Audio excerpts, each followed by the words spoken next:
Jawab pertanyaan ini, sejarah atau tafsir kolonial. Apakah benar Garuda Purana, Vishnu Purana, dan Bhagavata Purana hanyalah teks keagamaan yang statis, atau justru merupakan teks hidup yang terus berubah, menyerap yoga, Samkhya Advaita, sains, dan etika kekuasaan selama lebih dari 1 milenium tanpa penulis tunggal yang pasti. Jika teks-teks ini terbukti berlapis, dinamis, dan memiliki banyak versi bahkan dengan nama berbeda seperti Sauparna, Tarksha, dan Vainateya, lalu bagaimana mungkin sejarahnya direduksi secara sempit oleh penanggalan modern yang kaku? Bukankah fakta bahwa isi Garuda Purana mencakup filsafat, politik, kesehatan, hingga yoga menunjukkan ia lebih menyerupai ensiklopedi peradaban daripada kitab sektarian? Jika akar ajaran tapa dan yoga telah ada sejak peradaban Mohenjo-daro jauh sebelum lahirnya label Hindu atau Buddha, lalu apakah istilah Saiva, Vaisnava, dan Garuda hanyalah label belakangan atas falsafah purba yang sudah eksis? Dan jika Manjusri Mulakalpa justru mengakui sintesis berbagai tradisi itu, apakah Manjusri masih layak diklaim sebagai milik eksklusif satu agama atau ia adalah simbol universal prajna pengetahuan diri yang melampaui sekat?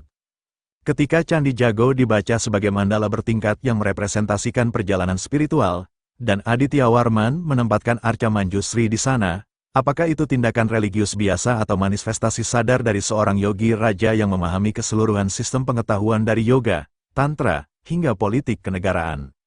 Jika relief, struktur, dan konteks pendharmaan menunjukkan penyatuan karuna dan prajna, lalu apakah interpretasi yang memisahkan Hindu dan Buddha di Nusantara tidak justru mereduksi kompleksitas yang nyata?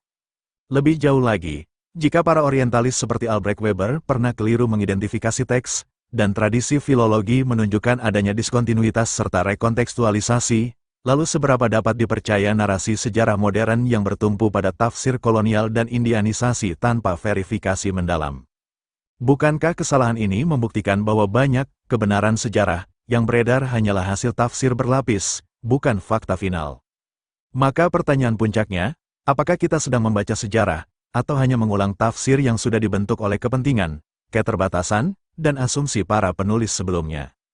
Jika seluruh penelusuran dari Mohenjo-daro, evolusi Vaisnavisme, hingga lapisan kompleks Garuda Purana menunjukkan kesinambungan falsafah purba yang melampaui agama formal, maka kesimpulannya tegas. Sejarah Nusantara tidak bisa dipahami dengan kacamata sektarian atau kolonial yang sempit.